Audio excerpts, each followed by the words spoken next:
Seja muito bem-vindo a mais um vídeo do canal Clube da Venda Coberta. Meu nome é Daniel Corrêa e eu invisto em ações e opções desde 2006.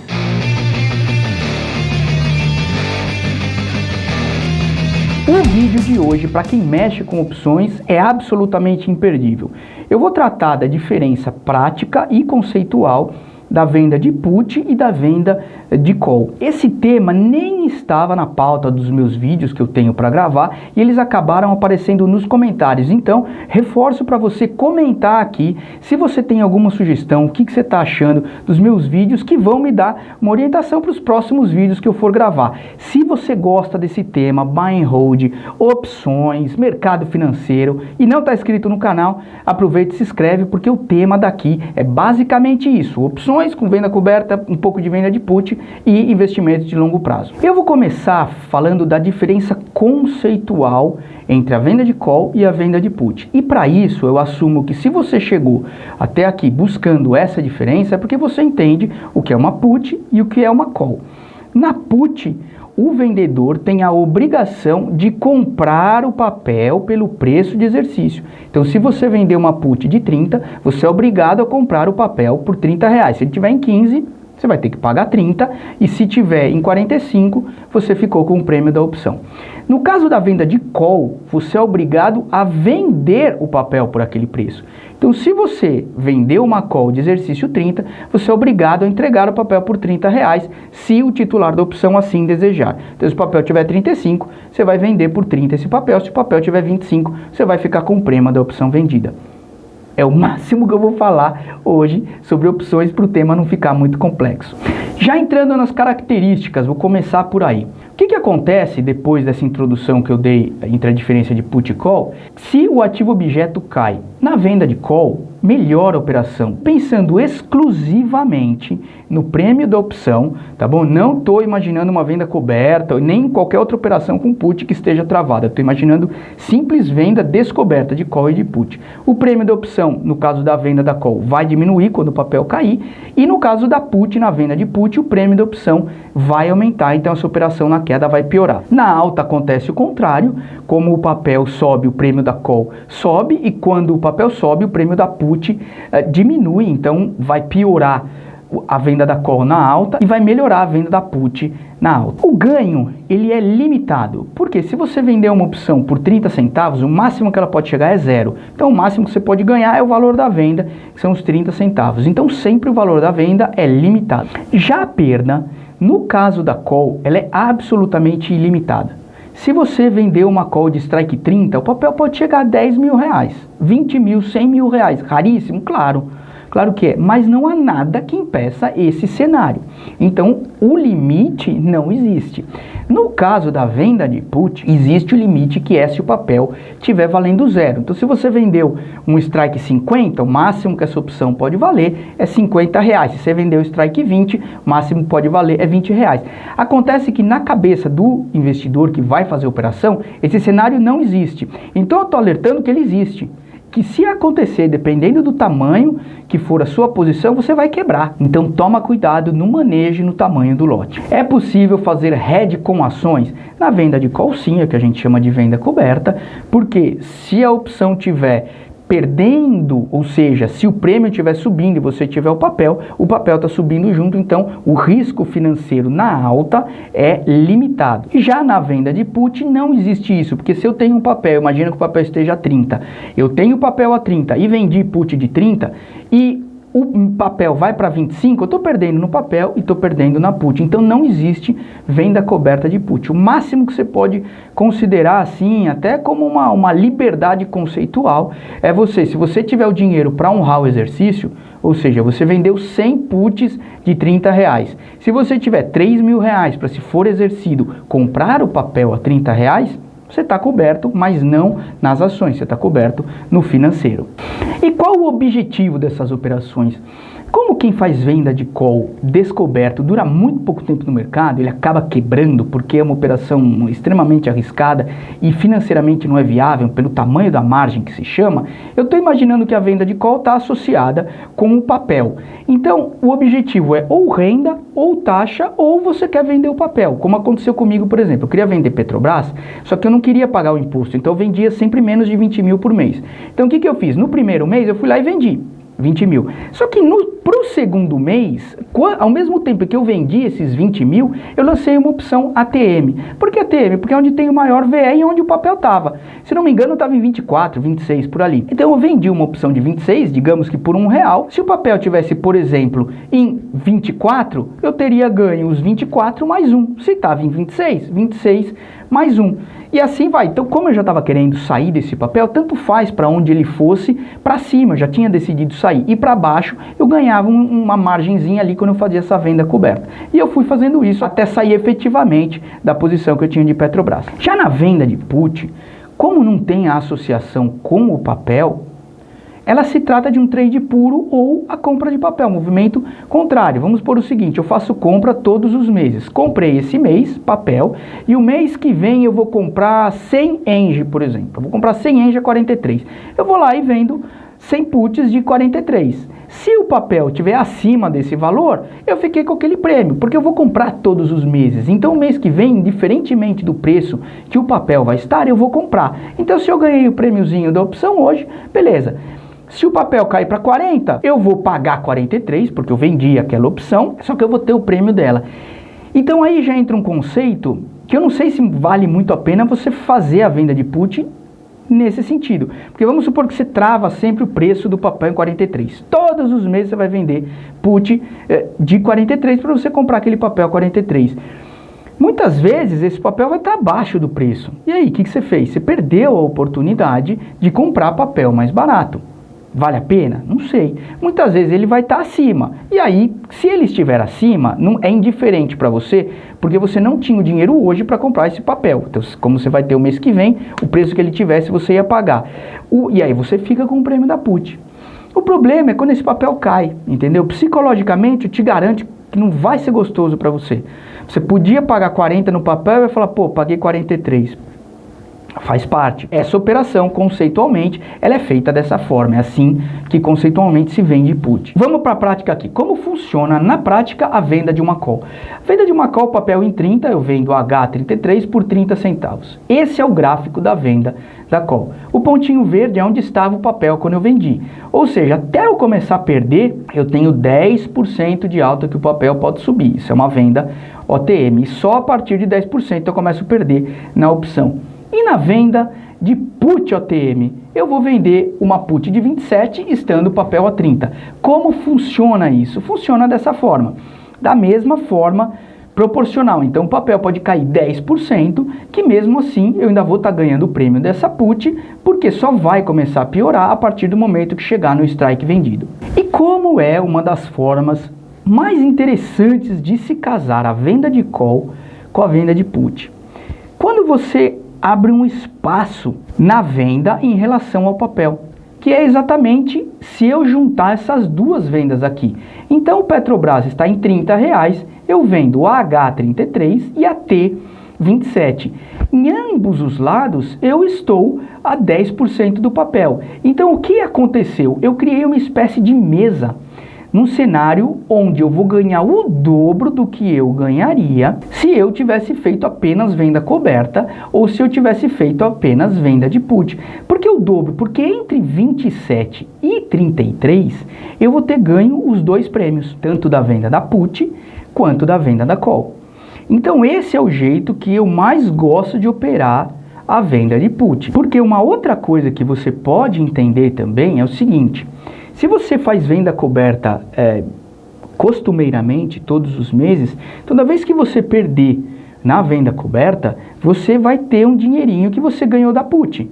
Porque não dá para você perder nas duas. Então, sempre uma vai cobrir o prejuízo da outra. Mas tem o outro lado da moeda. O outro lado da moeda é o seguinte: vamos supor que você faça a venda coberta costumeiramente e que o papel desabou. Se você não tivesse vendido a put, você ia ganhar o prêmio da venda coberta. Como você vendeu a put, você perdeu o prêmio da venda coberta.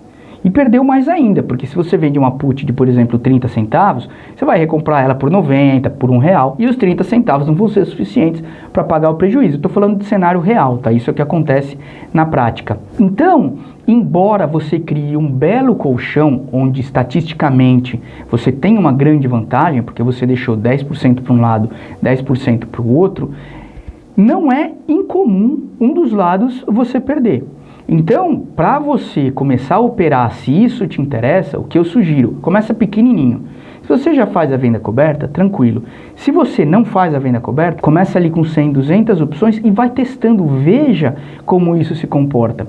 Agora, o que você não pode é, em ambos os casos, deixar a opção ficar muito dentro do dinheiro. Porque esse é o pior cenário que pode acontecer para você, quando você fica à mercê do mercado. Então, seja uma put vendida onde o papel desabou, seja uma call vendida onde o papel explodiu, então, independentemente, você tem o papel, tudo bem. Mas imagine o estrago que você vai fazer na sua carteira se você faz uma venda coberta, você vende o strike 33 e o papel foi para 40. Na hora que você for recomprar, você perdeu 17% da sua carteira. Porque você vai ter 33 mil e o papel vai estar 40 mil. E aí começa o rolo.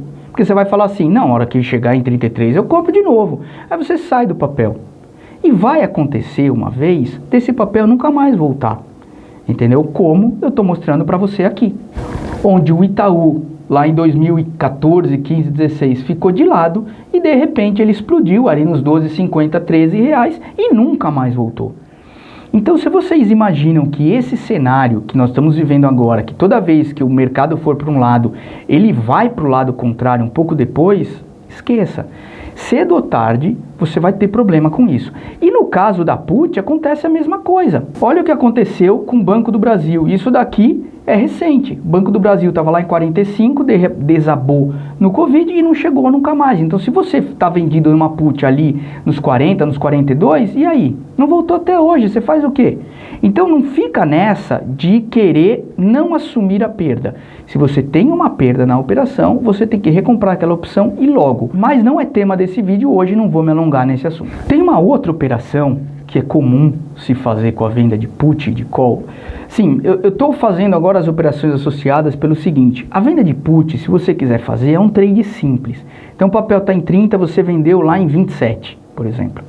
E aí todas as vezes que o papel não chegar em 27, você ganhou. Só que eu quero que vocês entendam como isso funciona no longo prazo, tá?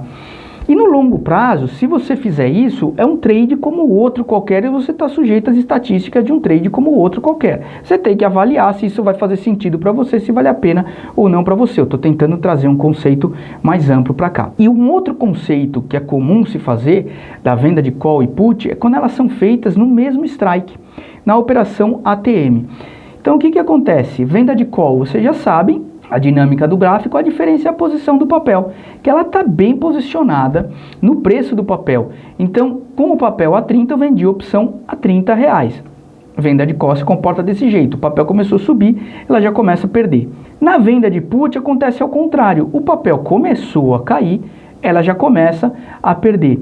Só que ambas foram feitas no mesmo strike. Então você pode ver que o ganho máximo das duas feitas independentemente é de R$1. Estou mostrando as duas aqui somadas para você. Então a linha amarela está mostrando a put, a linha verde está mostrando a call. Elas juntas acontece isso. Só que quando eu somo elas, veja como o lucro aumenta. O lucro vai para R$2. E eu só vou começar a perder na operação acima de 20, abaixo de 28 e acima de 32. Por quê? Porque eu peguei R$2 nessa venda. Se o papel estiver acima de 32, a minha call está valendo R$2 e a put 0. Só que eu ganhei R$2 nessa operação. R$1 da call, R$1 da put. Então o total dessa operação é 0, porque eu estou devendo 2 de call e tenho 2. Então, quando você faz... E para o outro lado da put é a mesma coisa. Só vai começar a piorar essa operação para baixo de 28. Então, em que momento essa operação, que é chamada de short straddle, mas nada mais é do que uma venda de call e put ATM no mesmo strike, o que acontece? Ela ganha bastante quando o mercado enrosca. Então, o mercado ficou parado em torno dessa operação. Por exemplo, teve uma queda enorme do papel que você quer negociar. A volatilidade implícita explodiu, porque a histórica, por exemplo, o papel estava negociado com volatilidade a 30%. De repente, o papel tem um movimento maluco e o mercado acha que até o vencimento, esse movimento vai se manter. Maluco desse jeito. O que acontece é que o prêmio das opções explode. Se você faz uma venda dessa quando o papel começa a se ajeitar, a volatilidade volta para o patamar anterior, essas opções murcham muito rápido. Muito rápido. Então você ganha nas duas pontas. Às vezes, até o papel se mexendo um pouquinho para um lado ou para o outro, as duas operações vão perder valor, porque a volatilidade implícita está caindo, está enxugando, está voltando à média que era e você está vendido, você está absorvendo tudo isso. De qualquer forma, tem que ficar sempre muito atento ao tamanho do lote que você vai operar. Porque se você fizer lote grande, você vai se apavorar e você vai acabar não querendo sair no momento que você precisa sair. Porque é aquela questão que eu falo. Quando você faz uma venda, é muito gostoso aquele dinheiro que entra no seu caixa e psicologicamente você assume aquele dinheiro como seu. E aí a hora que você pega R$2.000, você tem que devolver 4. Não é gostoso. Entendeu? Especialmente se isso acontecer no começo. Só que o mais importante de tudo é que você tenha foco no processo. Quando a gente analisa os quadrantes de processo e resultado, só tem 4 condições do resultado acontecer. Então, ou o processo está certo e o resultado errado, ou o processo está certo e o resultado está certo. Então, o que acontece? Você fez uma operação onde você combinou o seguinte: se a opção chegar no meu strike, eu vou zerar, porque eu não quero o risco. A opção chegou no seu strike. Você fez o processo certo, o resultado foi ruim, deu errado. Legal. Ou você faz a mesma operação e o papel não chega no teu strike, você ganhou. Você teve o processo certo, resultado certo. O problema é que onde você tem que ficar o foco, e você não pode deixar isso continuar, é quando o processo dá errado e o resultado é errado. Você vende no 27, uma put, e você fala, pô, eu vou segurar até o vencimento. E essa put vai lá, o papel desce lá para os 25, você perdeu. Perdeu aqueles R$2 porque você não tinha o processo de estabelecer uma regra que faça você parar aquela operação. Processo, se você deixa da sua cabeça, processo zero. O pior que pode acontecer é quando você faz a mesma coisa, o papel vai para 25 e depois ele volta para 28. Você teve um resultado correto com o processo errado. Porque a partir do momento que o papel chegou em 25, qual a tua habilidade como operador? Zero. O papel pode ir para 28, você teve sorte. O papel pode ficar em 25, você teve azar. O manejo do gerenciamento de risco tem que acontecer sempre enquanto o prejuízo está acontecendo. Então é aí que o foco do operador tem que estar. Como vai ser o processo da operação que você montou? Ah, eu montei 2 vendas na ATM. Tá, quando que eu desmonto? Eu vou desmontar se o papel ficar muito volátil logo depois que eu montei? Eu vou desmontar quando eu atingir X de lucro? Você tem que estabelecer isso. E nada melhor do que você montar operações pequenas e verem como elas se comportam. Então, finalizando, o conceito que tem da venda de put é: você faz um trade e esse trade vai se dar bem quando o papel não chegar no strike vendido, quando não tiver uma queda. Você faz uma venda de call, por favor, sempre venda coberta. Quando você faz essa venda de call, ela financeiramente não tem um risco para você. Ela vai ter o risco de, se você vendeu OTM, de estragar a tua carteira. Porque, como eu falei anteriormente, se o papel explode, você vai ter condições de comprar menos papel do que você tinha quando você fez a venda coberta. Então, se você vai operar buscando renda, vender fora do dinheiro, você nunca pode deixar o papel passar muito do teu strike vendido para não comprometer a tua carteira. E falando das duas vendas conjuntas, a venda de call e venda de put, você pode fazer com elas separadas ou você pode fazer com elas bem próximas. Mas sempre que você for fazer a venda de call, ela tem que estar coberta pelo papel. Então, se você tem 2.000 papéis, você não pode vender 3.000 opções de call e vender 3.000 opções de put, porque se o mercado explode, o teu prejuízo é enorme e você não pode estar sujeito a quebrar numa operação única dentro da Bolsa de Valores. Muito obrigado por terem ficado até aqui, espero que vocês tenham gostado. Não se esqueçam de deixar aqui nos comentários sugestões para próximos vídeos. Muito obrigado, valeu!